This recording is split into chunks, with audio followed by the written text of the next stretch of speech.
Olá, internautas, obrigado pelo seu interesse na nossa apresentação. Ao longo dos próximos 10 minutos, nós vamos discorrer sobre a epidemiologia da endocardite por cândida, como diagnosticá-la e a melhor abordagem terapêutica.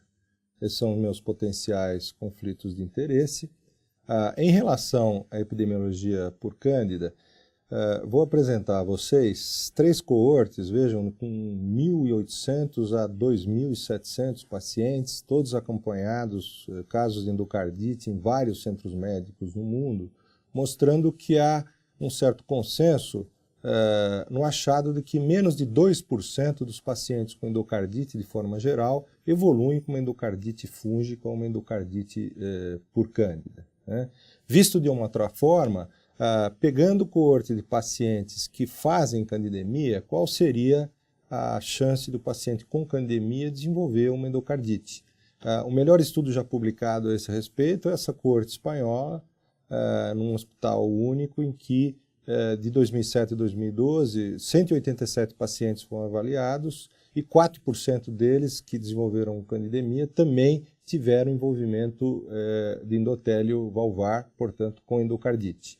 70% desses pacientes, além da candidemia, apresentavam uma doença valvar prévia, uma prótese ou candidemia persistente. Então, efetivamente, é um cenário de maior risco essas condições que mencionei. O resultado em função da técnica diagnóstica pode ser diferente. Então, veja, os pacientes que foram submetidos a eco transtorácico, 3% deles documentou-se endocardite. Já os pacientes que fizeram eco transesofágico chega a 11%. Mas aqui é importante que se diga que muitos desses pacientes foram selecionados para o transesofágico já por uma suspeita clínica muito maior do que aqueles que fizeram somente o eco transtorácico. Então há um certo bias de seleção. Então é mais importante analisar os 4% de risco da população geral para a ocorrência de endocardite. O que nós temos de dados no Brasil? Muito poucos, e dados antigos são disponíveis. Então, essa é uma série de 53 pacientes com endocardite. Aqui foi feita a avaliação da presença de cândida apenas em casos de endocardite de aquisição hospitalar. E aí a ocorrência foi maior, 13%, porque nas coortes europeias havia também casos de endocardite comunitária computados. Mas há um estudo maior, mais robusto, publicado pelo grupo do Hospital das Clínicas, o INCOR. Eu acredito que seja mais fiel essa análise, porque não só temos 400 pacientes avaliados, mas uma série envolvendo todos os casos de endocardite, em que, mais uma vez, a ocorrência foi menor do que 2%. Né? Quais as condições de risco associadas para o desenvolvimento do endocardite por cândida? Condições como o uso intravenoso de droga, doença valvar prévia, prótese valvar, cirurgia cardíaca, exposição a antibióticos de amplo espectro, uso prolongado de catéter vascular em posição central, hemodiálise, neutropenia e diabetes são condições que a literatura refere como de risco. Essa é uma análise de fatores prognósticos em 1.804 pacientes com endocardite de todas as causas. 520 mortes foram documentadas. Vejam em vermelho que a ocorrência de endocardite por cândida foi um aspecto que incrementou em 3 vezes a mortalidade, o risco de mortalidade em pacientes com endocardite. Então, não há dúvida. Né? Então, a idade, terapia imunossupressora, a cirurgia cardíaca anterior e o agente etiológico, no caso fungo, são variáveis que impactam em mortalidade no caso de endocardite. Né? Quais seriam os desafios na abordagem de pacientes com endocardite por cândida? Primeiro, dificuldade diagnóstica. Existe diagnóstico tardio de candidemia por conta da baixa sensibilidade em hemoculturas e, obviamente, isso se reflete também no reconhecimento de endocardites. Morbidade e complicações, uma taxa de ocorrência muito alta. Embolização pode ocorrer em cerca de 30% a 50% dos pacientes, algumas séries que chegam a 70%. Complicações intracardíacas com formação de abscesso também são descritas, e taxa de recorrência da endocardite chegando até 30%, mesmo em pacientes submetidos a uma troca valvar. Então essas são condições e desafios muito importantes. E a alta mortalidade, acima de 50% na maioria das séries, né? Então, não há estudos prospectivos, randomizados, validando estratégias terapêuticas. Então, tudo que se sabe sobre tratamento de endocardite é baseado em séries abertas, em estudos de corte históricas. Como fazer esse diagnóstico? Então, a suspeita clínica existe pelas condições de risco, pela presença de um sopro que não existia, pela persistência de hemocultura positiva, mas como mencionamos, veja que a sensibilidade de hemocultura é da ordem de 50% a 70%. Então, com alguma frequência, se reconhece a etiologia fúngica de uma endocardite pelo êmbolo. Então, existe uma embolização de grande monta para o membro inferior, por exemplo, faz-se embolectomia e, retirado o produto da embolectomia, o exame direto de cultura cresce um fungo. Então, é fundamental analisar a etiologia de êmbolos vasculares, né? A ecocardiografia, claro, é um elemento auxiliar no diagnóstico, mas vejam que indivíduos portadores de prótese valvar, que é um grande fator de risco para endocardite por cândida, a sensibilidade do teste é da ordem de 80%, né?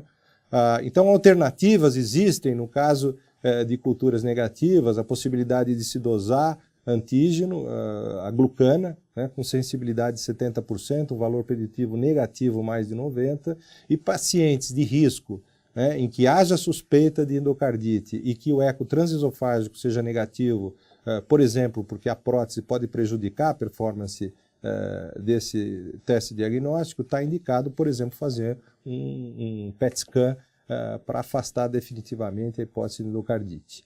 Como eu comentei, a embolização vascular é extremamente frequente. Esse é um relato de caso no hospital em Lisboa, uma angiorressonância mostrando no eixo aorto-ilíaco um grande êmbolo. Esse êmbolo foi removido, o exame direto de cultura mostrou a presença de cândida.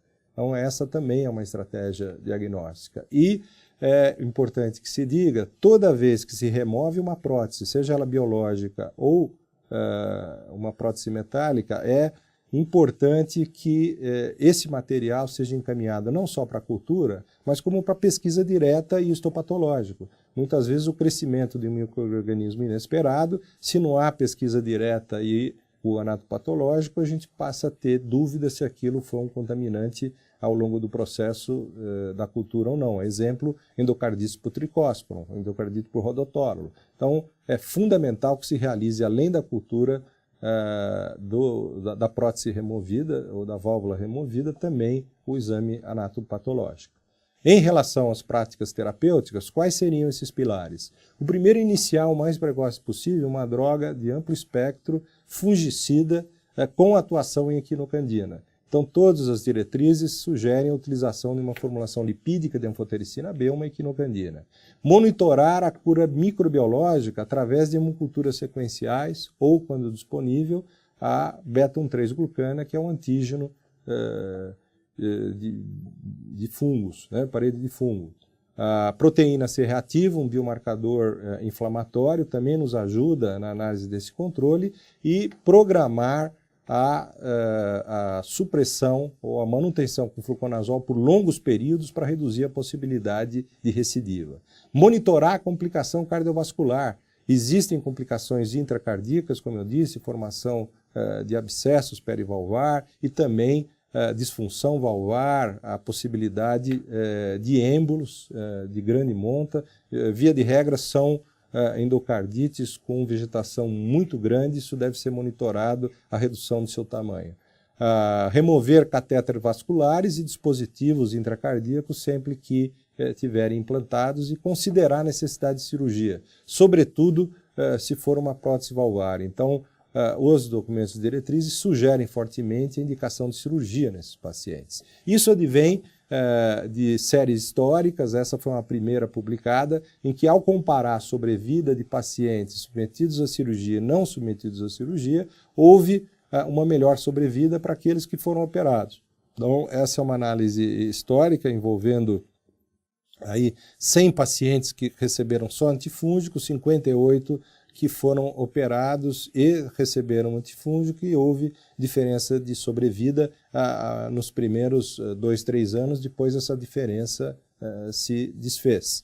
Essa é uma série histórica mais recente, envolvendo 72 mortes em 160 pacientes com endocardite por cândida, em que houve uma tendência à redução de mortalidade. Vejam aí que o odds ratio foi menor do que 1 nessa tabela de fatores prognósticos, mas a variação, o intervalo de confiança foi muito amplo. Então, é uma tendência na redução de mortalidade quando se faz a cirurgia junto ao tratamento antifúngico. Essas são 3 séries mais recentes publicadas de endocardite por cândida, envolvendo 30 a 70 casos. Veja que a embolização foi descrita em 30 a 70% dos pacientes. Como comentei, são vegetações muito grandes, elas com frequência embolizam. A insuficiência cardíaca ocorreu em 20 a 30%, formação de abscesso intracavitário 17 a 24%.